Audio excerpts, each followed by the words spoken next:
बीजेपीचे अध्यक्ष झाले नितीन नवीन ज्या प्रकारे कल्याण डोंबिवलीमध्ये मनसेनी शिंदे शिवसेनेला पाठिंबा दिलाय, खरं तुम्ही 4-5 महापालिका सोबत लढला, ठाकरे बंधू एकत्र लढले, असं असताना शिंदे शिवसेनेला मनसेनं पाठिंबा देणं आपल्या पक्षाची नेमकी भूमिका काय आहे? आमच्या पक्षाची भूमिका फार वेगळी आणि कडवट आहे. ज्यानं महाराष्ट्राशी हिंदुहृदय सम्राट शिवसेना प्रमुख बाळासाहेब ठाकरेंशी मराठी माणसाशी गद्दारी आणि बेमानी केली,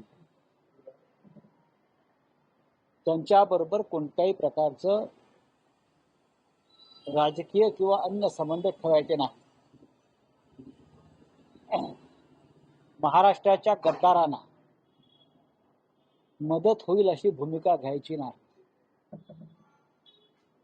सत्ता येते आणि सत्ता जाते. आम्ही सत्तेसाठी हपापलेले लोक नाही, स्वतः राज ठाकरे नाही.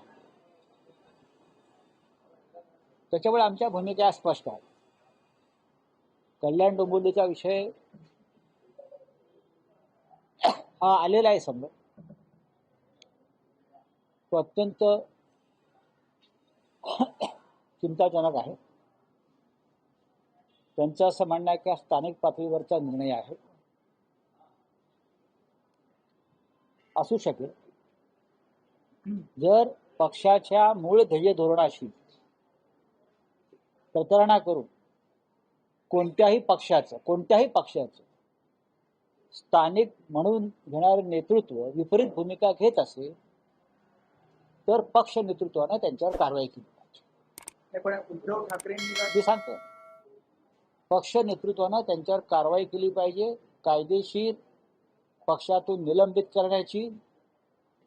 काँग्रेस पक्षाचे 12 नगरसेवकांनी भाजप बरोबर असंग करतात अंबरनाथला, त्यांच्या पक्षानं ताबडतोब पक्षाच्या ध्येय धोरणाशी प्रतारणा केल्याबद्दल त्यांना पक्षातून काढून टाक.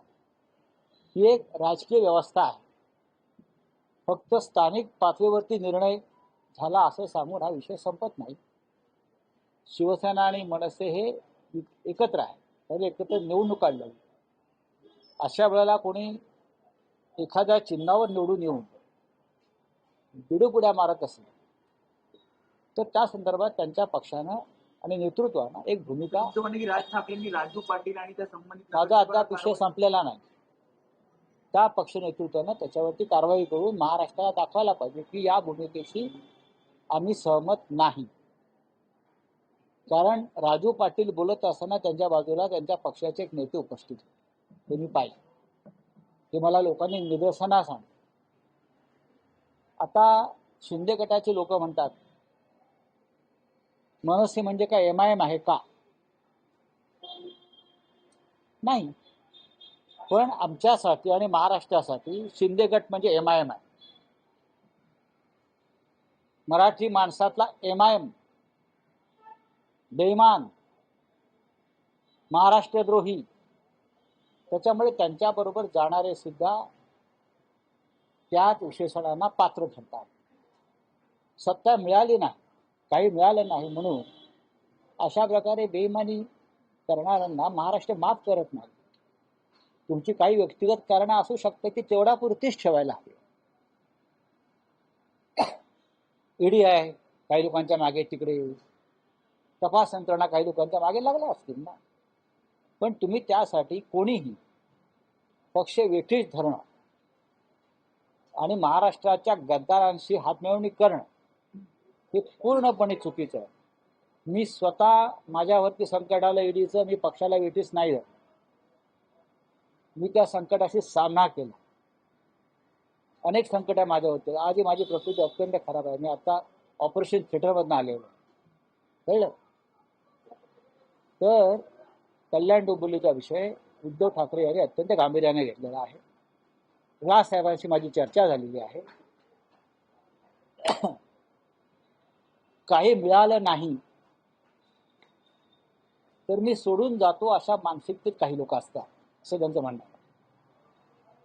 एकंदरीतच राजकारणातल्या मानसिक स्थिरतेचा हा प्रश्न असं ते म्हणाले, असं ते म्हणतात. हे खरं आहे. अशा तऱ्हेने पक्षांतर करणारे हे राजकीय मनोरुग्ण आहेत.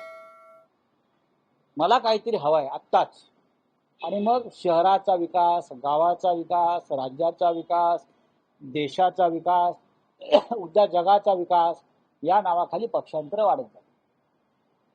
महाराष्ट्रामध्ये अशा पक्षांतराची कीड वेळीच रोखणं हे न्यायालयाचं काम असलं तरी आज सुद्धा सर्वोच्च न्यायालयानं माती खाल्लेली आहे.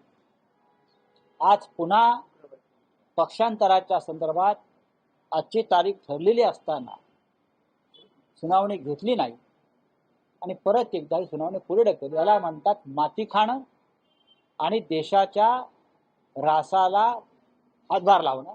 सर्वोच्च न्यायालय ते लावतं.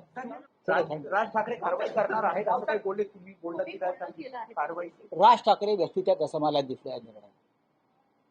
या निर्णयामुळे जो स्थानिक पातळीवर झाला असं म्हणतात त्याच्यामुळे ते व्यथित आहे.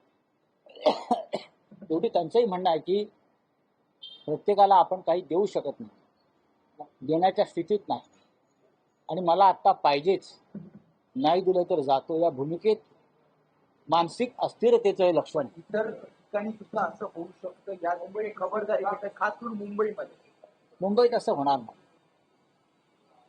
मुंबईत असं होणार नाही, मी वारंवार सांगतो. पण कल्याण डोंबिवलीचे घडले ते अत्यंत वाईट आहे. पण लक्षात घ्या, शेवटी महाराष्ट्राची सत्ता ही पूर्णपणे देवेंद्र फडणवीस यांच्या हातात. त्यांना जर हा निर्णय पटला नाही कल्याण डोंबिवलीचा, तर ज्या उदात्त हेतूने पक्षांतर किंवा हे पाठिंब्याचे प्रकरण घडलेले आहेत त्यांच्या मागे फार मोठा ससेमिरा लागू शकतो.